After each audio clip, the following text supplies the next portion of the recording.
Hello all, welcome to this lecture sessions for EC 835 Signals and System. And I am B. Syed Moinabul Bukhari, Associate Professor and Head of the Department of Electronics and Communication Engineering, MAPSIT, Trichy.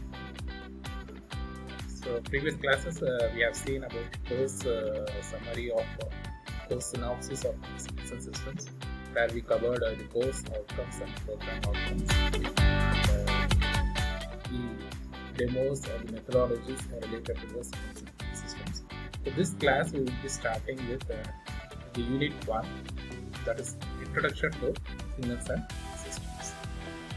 So the introduction to signal systems is nothing but what is a signal we will be seeing, what is a system we will be seeing, the classification of signals and systems we will be seeing, the properties of signals and systems we will be seeing, the operations on signals, that is both independent and dependent variable we will be covering.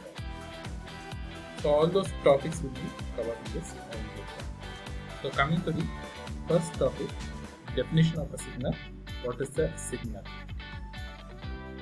Before going to the definition, let me give me some examples of signal. So how do you use this signal in our day-to-day life?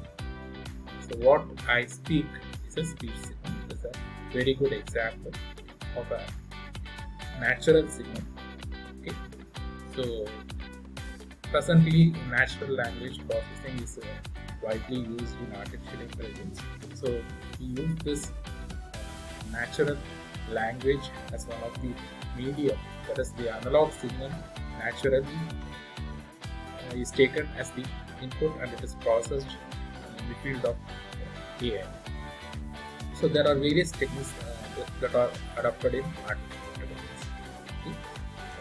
So that is beyond the scope of this topic. So we will be just seeing what is the example of the signal. So I have told which is a very good example. Voltage or current in your electrical or electronic circuit will be another example. Various domains there are various signals. So we have a position, velocity or acceleration of an object, as well as force or torque in a mechanical system. So all these position, velocity, acceleration, force or torque will be covered in a mechanical system. And in a chemical engineering process, you have a flow rate of a liquid or a gas, as well as for a computer signal, you have a digital image, digital video, as well as digital audio. So when you go for a business domain, also you have a smart stock market index, which gives the various stock details across various years or months, so computed discretely. Some terminologies might be unambiguous to you. So till we finish off this introduction to signals and systems, that is what is a discrete, what is a continuous, what is independent, what is independent. So after seeing the examples of signals, we will see what is a definition of a signal. A signal is a function of one or more variables that conveys information about some phenomenon. The usual physical phenomenon is that is your natural phenomenon, okay, or a day-to-day life what you are seeing, that we call to be as the phenomenon. Okay, so function of one or more variables. That one or more variable is called to be as an independent variable. So T1, T2, etc. to Tn, which is the ensemble representation, that is Tk, is called as the independent variable, while the function f itself is referred to as dependent. Mathematically, we will be using f of t. So whereas when we come for the signals terminology, we will be using x of t or y of t. So x of t we will be using for the input and y of t will be using for the output. So now, how do you classify signals?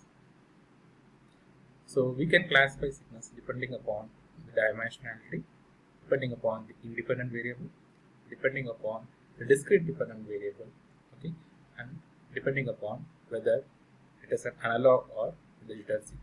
As I have told you, types of analog signals will be analog and digital signal, and it comes under the classification, one of the classifications of the signals.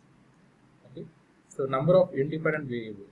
So what do you mean by number of independent variables? When the number of independent variables is 1, we call that to be as one-dimensional signal, and when it is more than 1, we call that to be as multi-dimensional signal. Okay, So example for independent variable signal will be an audio signal, and for multidimensional signal it will be an image signal. So a 2D image or a 3D image can represent or give an example for your multidimensional signal. So what is a continuous or discrete time independent variables? A signal with continuous independent variable is said to be continuous. So when we have an example in graphical form, it will be very clear how to differentiate this continuous or discrete independent variable and continuous or discrete dependent variable. So when you take a voltage waveform, you have a continuous independent variable, that is P is varying continuously, whereas your x of t or v of t will be constant. A signal with discrete independent variable is said to be a discrete time. A stock market index, what I have told you, the stock market for various years will be a very good example for your a discrete independent variable. Okay. So what is dependent? So dependent is nothing but a signal with a continuous dependent variable is said to be continuous value. So voltage waveform is again an example for your continuous dependent variable. Similarly, a signal with a discrete dependent variable is said to be a discrete value. So you have a digital image which have various parameters, okay, the row, column, or the angle through which the image can be rotated. So you can represent I of x comma y comma z.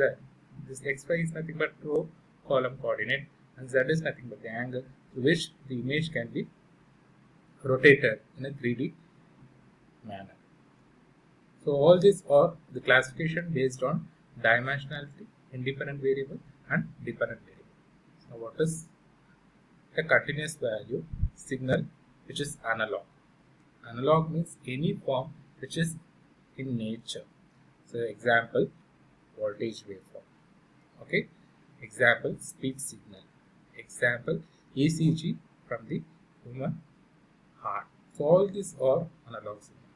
When you digitize this type of signal, you call that signal to be as a digital signal. So a discrete value, discrete time signal is said to be digital signal. So example, digital audio, digital voltage also is a digital signal. Digital ECG is also a digital signal. Okay.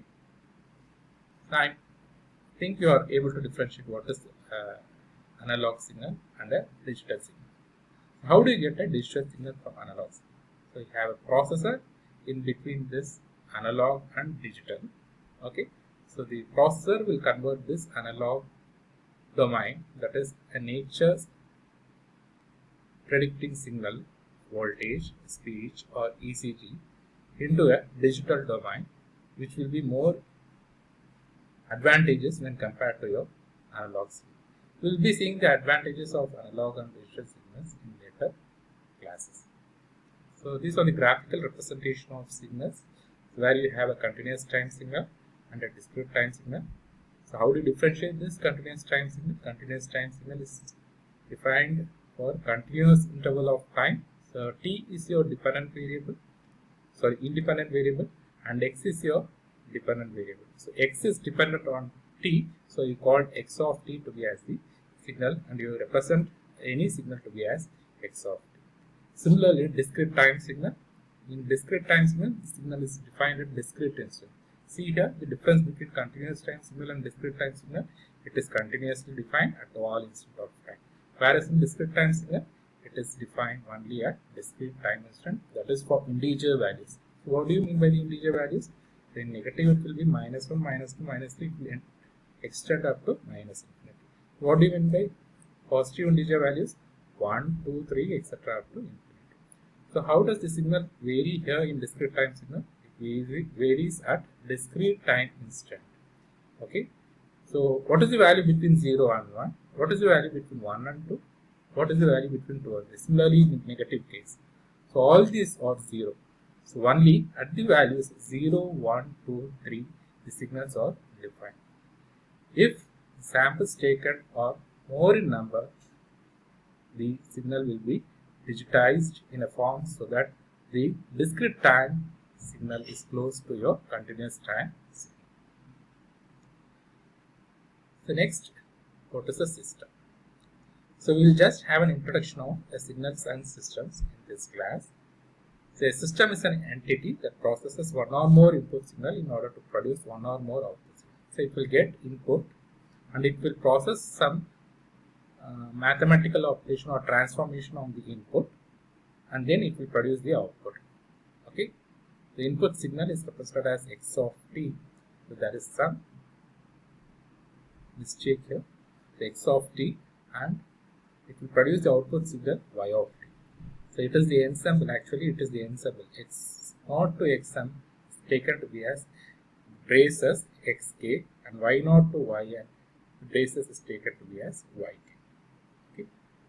So what is an example for a system? In electrical system, you can say fan is a very good example. In our home appliance, fan is a very good example. Fan is an electrical system. It will have the input as a switch that you put, and it will have the output. What is the output? The revolutions it is taking per minute or per second per hour. That is the output. Okay. So fan is a very good example for your electrical system. And in mechanical system, so which will be a very good example? A car. Okay. So what is the input given to the car? Acceleration. What is the output? The car is tend to move forward or backward when we control the car through the input, that is the acceleration or the brake that is given to the car. So the car is a very good example in mechanical system.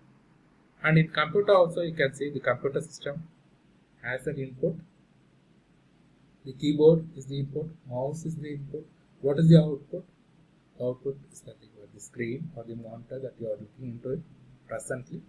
Okay, and the printer from which you can take the hard copies of what I have produced in soft form. So all these are very good examples in various domains.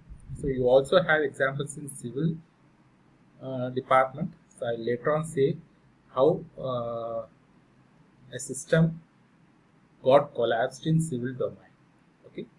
Now coming to the classification of systems.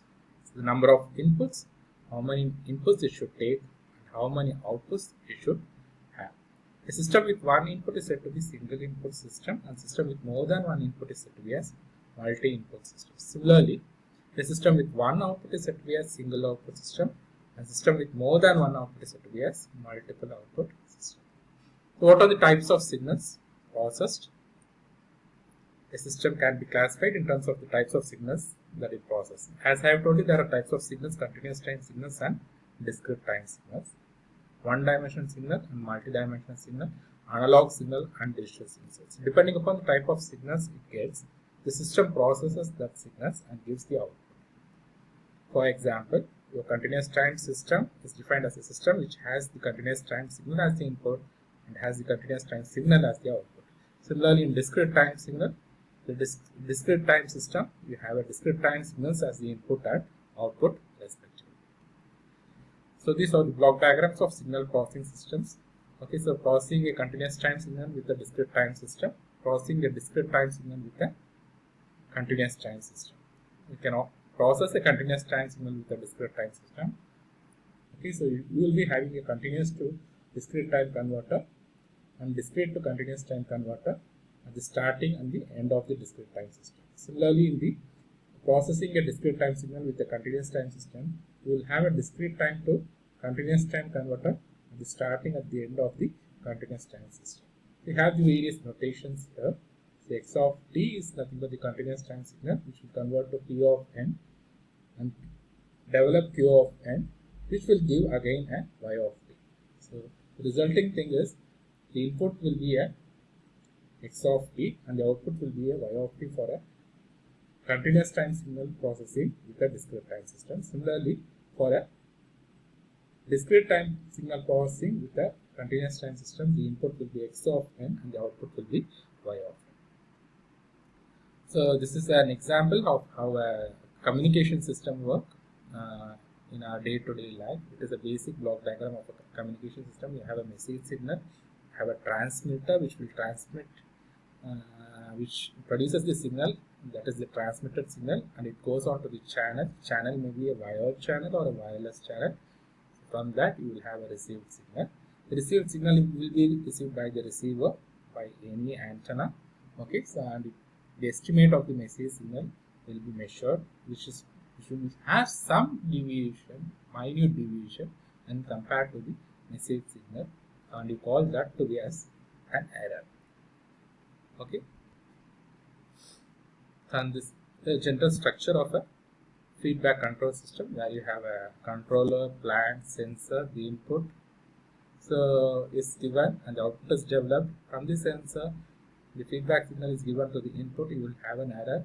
The error will be controlled by the controller. Okay, so this is the type of system which is used in your control system. So, and why we study signals and systems? So all these points will cover under this. So thank you for the session, John.